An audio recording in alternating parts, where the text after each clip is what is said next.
Oke, baik ya teman-teman, saya menambahkan hari ini kita membahas tentang hutang ya, hutang piutang. Bagaimana dalam kacamata Islam?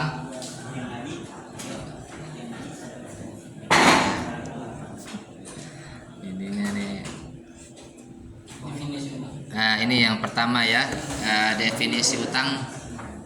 Di sini kata hutang dalam bahasa Arab adalah al-qard, yang secara etimologi atau bahasa adalah artinya memotong ya. Sedangkan menurut syar'i atau kaidah Islam memiliki makna memberikan harta dengan dasar kasih sayang kepada siapapun yang membutuhkan dan dimanfaatkan dengan benar, serta akan dikembalikan lagi kepada yang memberikan. Maka maka itu disebut juga sebagai pinjaman ya. Nah, ini meminjamkan ya, uang seperti itu. Ini suatu fenomena di masyarakat ya, kita saling meminjamkan teman ya yang berhutang, itu banyak ya, seperti itu fenomenanya. Nah, di sini ada rukun piutang. Ya, ada yang pertama lafaz ijab qabul ya, atau ada omongan ya tentang orang yang berhutang dan memberikan hutang, itu ada ijab qabulnya ya. Berikutnya adalah adanya pihak yang memberi hutang dan pihak yang menerima hutang. Nah, ini ya. Lalu adanya harta yang dihutangkan, harta yang dihutangkan. Nah, kemudian adalah teman-teman, ada juga syarat-syaratnya. Di sini syarat-syaratnya adalah harta itu adalah milik sendiri yang memberikan hutang. Ya, jadi jangan pakai harta orang lain ya. Kita minjemin teman gitu kan, pakai harta orang lain gitu. Tidak boleh. Pakai harta kakak, adik gitu kan. Udah pakai uang dulu dah buat ngutangin gitu kan ya. Nah, ini nggak bisa ya. Harus pakai harta milik kita sendiri, hartanya. Yang kedua adalah ada guna atau manfaat, bukan harta yang diharamkan, dan bukan dalam persengketaan atau bukan harta rampok dan lain-lain ya. Jadi benar-benar hartanya bukan harta yang diharamkan ya, yang halal, yang kita miliki, yang kita bisa hutangkan ke orang lain. Kemudian harta itu harus kembali dengan harta yang dipinjamkan, baik dalam jumlah takaran dan lainnya. Itu harus sama jumlah takarannya ya. Nah, gitu. 200.000 kita utangin ke teman, baliknya 200.000 ya, seperti itu. Nah, ini kewajiban hutang piutang. Kewajibannya adalah yang pertama, keduanya tidak boleh mensyaratkan riba atau keuntungan, adanya keuntungan lebih ya. Kemudian keduanya menuliskan dalam bentuk catatan utang. Nah, ini teman-teman, kita jangan lupa ya, utang piutang, yang berutang, yang memberikan utang saling mencatat tuh. Sekarang kan ada HP ya, note ya, ada catatannya ya. Itu bisa kita catat tuh, utangnya si fulan tanggal berapa jumlahnya, atau disaksikan oleh 2 orang saksi ya. Ada saksi nih, supaya ada saksi kalau dia pura-pura lupa ya kapan utangnya. Nah, ternyata yang perkuat ada saksinya yang lihat. Sama kayak orang nikah ya kan, ada saksinya juga, dia pura-pura lupa tuh. Nah, ada saksinya. Itulah fungsi seorang saksi yang memperkuat muamalahnya. Yang ketiga, hendaknya penerima uang cepat-cepat mengembalikan utangnya yang sesuai dengan perjanjian ya, teman-teman. Nih, gue utang dulu dah ya, ntar hari Minggu besok gue bayar gitu kan. Nah, berarti sesuai perjanjian itu teman-teman. Kalau memang bisa mengembalikan utangnya di hari itu ya dibayar. Kalau belum bisa ya omongan baik-baiknya, belum bisa bayar di hari itu ya, minta teh. Iya, janji manis ya. Saat mau ngutang tuh jadi manis ya, tuh gue bayar dah pokoknya 2 hari lagi gitu kan. Sama itu kayak capres satu. Betul. Betul, Man. Ya, yang D-nya teman-teman, pemberi hutang menagih hutangnya kepada penerima hutang pada waktu yang telah disepakati dan dijanjikan tadi ya. Bilangnya hari Minggu mau bayar, ya kita tegur ya, ingatkan. Hari ini mohon maaf tolong dibayar hutangnya gitu, karena sesuai perjanjian di hari ini ya akan dibayar hutangnya. Pakai komunikasi yang baik ya. Nah, jangan galak-galak. Waduh, ngajakin ribut itu namanya ya. Yang komunikasi yang baik, yang halus, mohon maaf gitu. Yang enak. Yang E-nya, pihak pemberi hutang boleh memilih batas waktu kembali atau meminta jaminan ya, atau menyedekahkan. Nah, ini ada 3 ya teman-teman pemberi hutang ya. Kewajibannya. Yang pertama memberi batas waktu kembali. Berarti kita ya yang memberikan batas waktunya ya.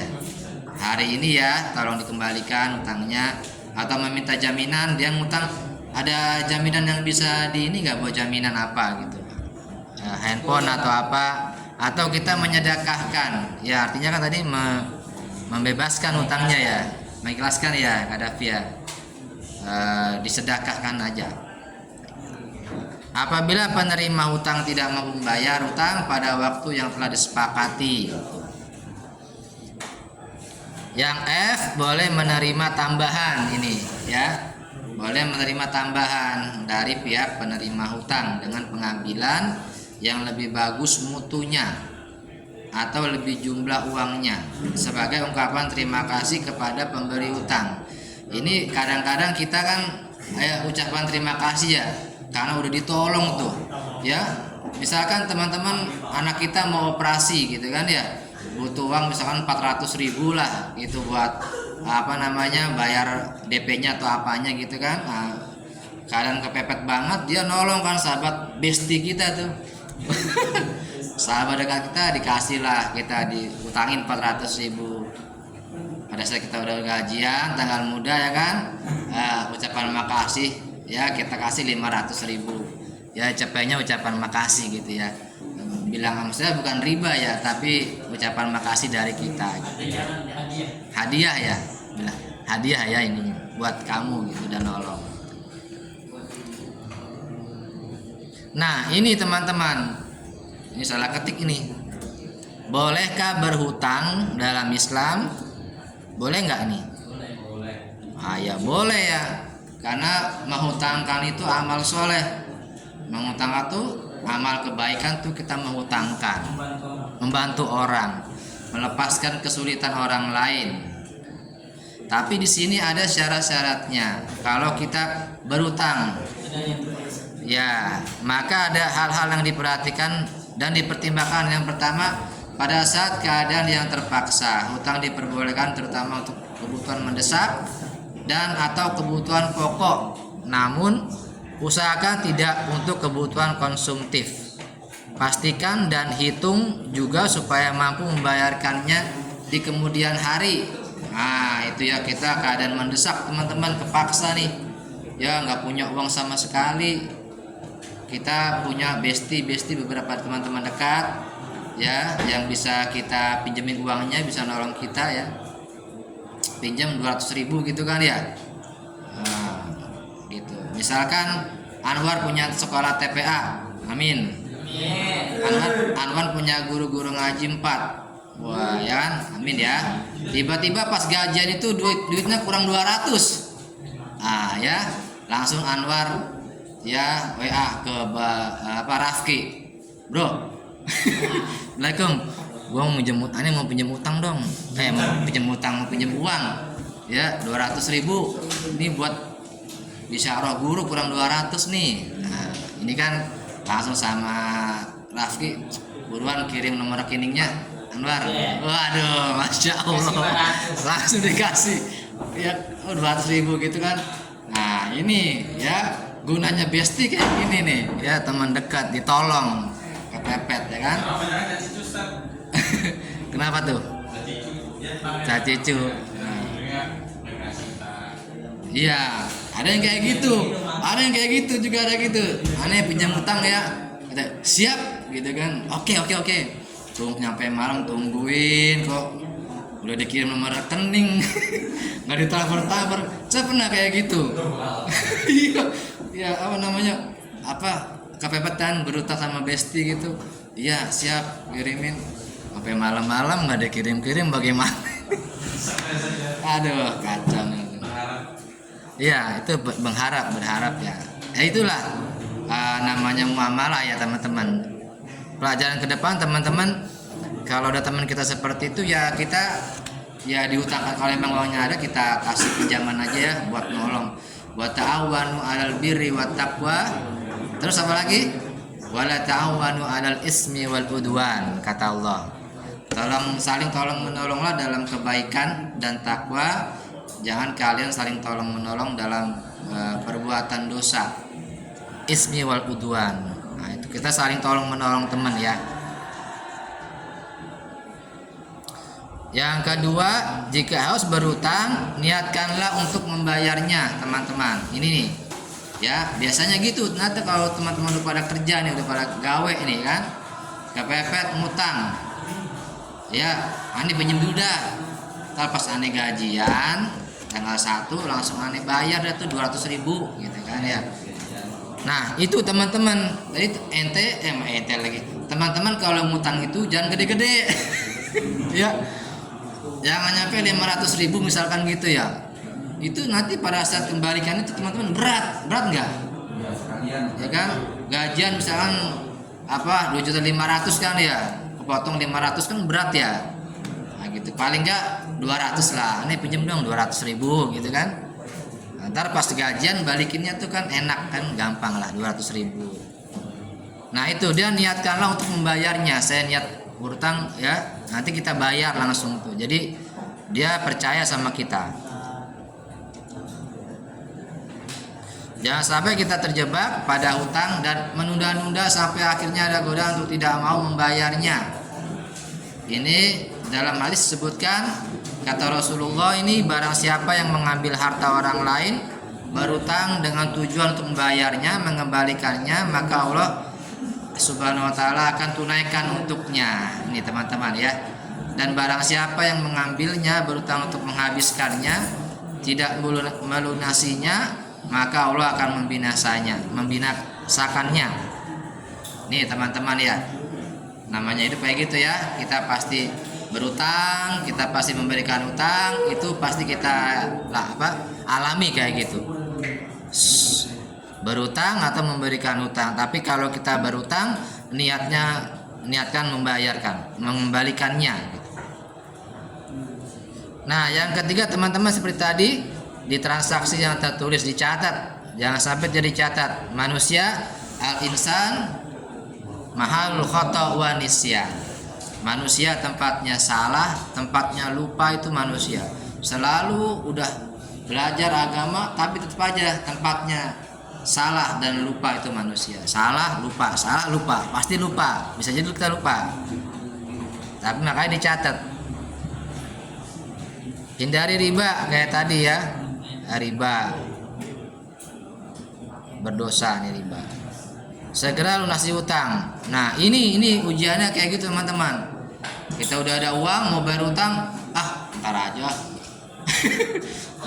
Uangnya kepake buat ini nih, mau buat beli burung dulu nih, ya kan? Suren gitu kan, atau apa, kenari gitu kan, utangnya nggak dibayar gitu misalkan, ya kan? Jadi yang prioritas tuh nggak diutamain kan? Ntar aja orang belum nagih gitu kan misalkan ya. Nah ini bahaya teman-teman ya. Nah gitu. Nah ini dalil Islam tentang berhutang. Jangan meninggal dalam keadaan memiliki hutang. Ini jangan sampai teman-teman ya. Di sini ada hadis, barang siapa yang mati dalam keadaan masih memiliki hutang 1 dinar atau 1 dirham aja, maka hutang tersebut akan dilunasi dengan kebaikannya di hari kiamat nanti. Karena di sana di akhirat tidak ada lagi dinar, tidak ada lagi dirham. Tuh ya. Kalau kita mati dalam keadaan berhutang, maka segala amal soleh kita, amal ibadah kita, sholat, puasa, tadarus Quran, sedekah, sholat malam, segala amal kebaikan kita diberikan kepada orang-orang yang memberi utang ya, Nah, iya, yang memberikan kita utang. Kalau kita nggak bayar, nanti lama-lama habis tuh kebaikan kita. Jadi kita nggak jadi masuk surga, habis amal soleh kita gara-gara hutang. Tapi orang menyepelekannya, nggak mau bayar hutang, entar aja. Malah fenomenanya apa? Pura-pura lupa. Ya, ada kayak gitu ya. Pura-pura lupa. Kalau ketemu nggak mau negor, melengos. Pura-pura nggak ngeliat gitu kan ya. Bang muka gitu. Ya kan, ada kayak gitu nggak? Ada ya. Banyak ya. Pas-pasan gitu udah ngeliat nih. Waduh, langsung bang muka. Nggak enak dia, belum bayar utang gitu kan. Iya. Nah itu dah ya teman-teman ya. Hati-hati dengan pahala amal soleh kita. Yang kedua, jiwa orang yang berutang masih menggantung. Ini kata Rasulullah. Ya, jiwa seorang mukmin masih bergantung dengan utangnya hingga dia melunasinya. Hadis ini menunjukkan bahwa utang yang belum dibayar menjadi pemberat dan membuat jiwa kita tidak diterima terlebih dahulu. Untuk itu jangan sampai hal ini terjadi saat kita masih hidup di dunia, maka segerakanlah kewajiban membayar hutang. Nah, ini sebanyak apapun amal soleh, amal kebaikan kita ya teman-teman ya. Bahkan sampai orang yang mati syahid, kata Rasulullah tuh, orang yang mati syahid ya nggak bisa masuk surga itu, kasihan. Gara-gara masih ada utangnya. Coba tuh. Orang mujahid kayak gitu ya. Mujahid kan konteksnya banyak orang mujahid ya. Pengajar, orang yang perang ya, orang yang bekerja keras buat cari rezeki halal buat anak istrinya, itu mujahid juga. Tapi nggak bisa masuk surga gara-gara utang. Ini kalau gini kita jadi ngeri juga ya. Utang itu.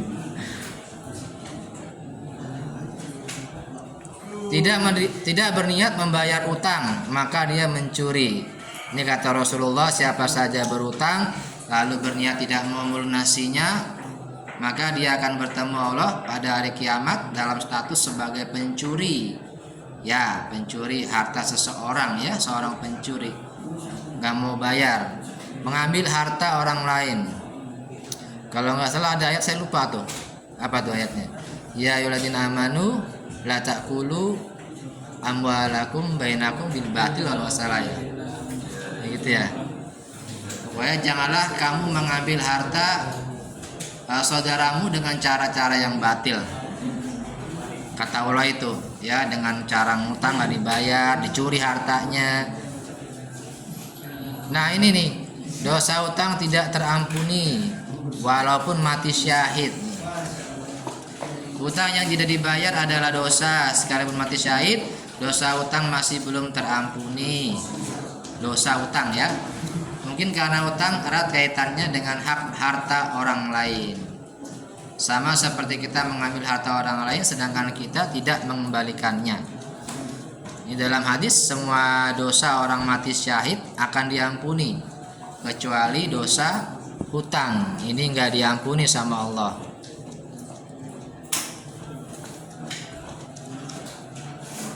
Hutang adalah suatu yang memberatkan hidup di dunia dan di akhirat. Nabi ya meminta perlindungan kepada Allah dari berbuat dosa dan banyak hutang, karena banyak dosa akan mendatangkan kerugian di akhirat, sedangkan banyak hutang akan mendatangkan kerugian di dunia. Nah, ini teman-teman, kita naudzubillah min dzalik, jangan sampai jadi orang yang hobi berhutang. Ada nggak? Ada ya. Ada orang utang jadi hobi.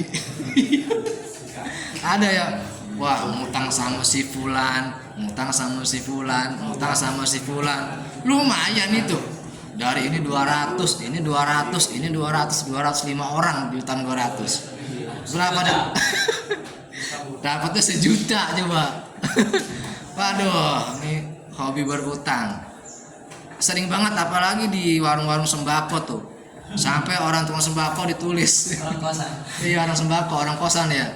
Orang sembako dilarang berutang atau kasbon kayak gitu. Kesel dia, ngambil aja gitu, nggak dibayar. Itu kan belanja kan buat muter lagi, belanja lagi ya. Orang warung itu belanja lagi. Singkatannya ada. Hah? Kasbon singkatannya apa? Kasbon? Cash. Apa tuh? Saya juga kurang tahu itu. Cash bond. Cash bon? Nggak tahu. Ada yang tahu nggak? Bond itu utang. Kayak nasi. Nah, kalau ayatnya ini teman-teman nih. Ini lumayan panjang nih ayatnya. Ya. Ada surah Al-Baqarah ayat 282, ayat 283. Ini panjang ya. Intinya, hai orang-orang yang beriman, apabila kamu bermuamalah, sewa menyewa, jual beli, utang piutang itu muamalah ya. Tidak secara tunai untuk waktu yang ditentukan, hendaklah kamu menuliskannya, kata Allah. Dan hendaklah seorang penulis di antara kamu menuliskannya dengan benar. Dan janganlah penulis enggan menuliskannya sebagaimana Allah mengajarkannya. Maka hendaklah yang menulis, dan hendaklah orang yang berutang itu mengimlakkan. Maksudnya apa nih mengimlakkan? Apa yang akan ditulis itu?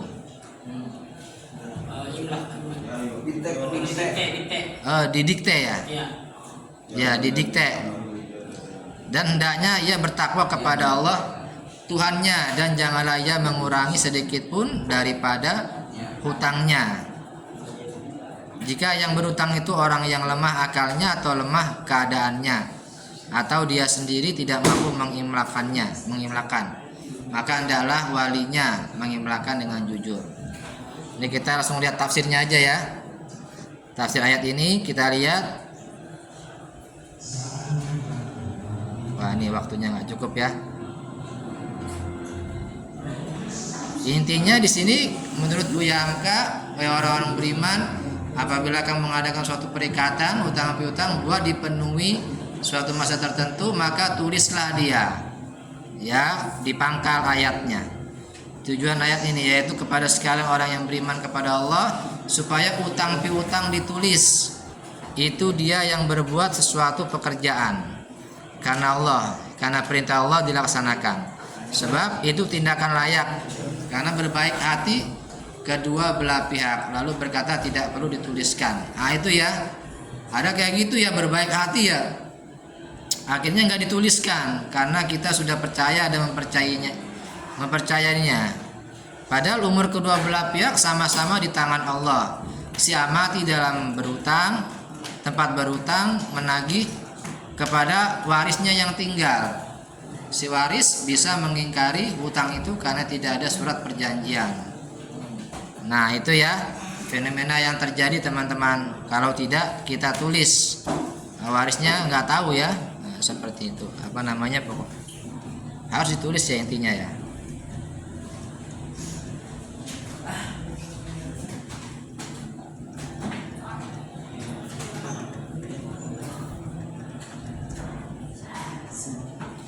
Oke, saya kira sampai sini dulu ya, karena waktunya udah habis ya teman-teman. Nanti lihat waktu dibahas lagi ya.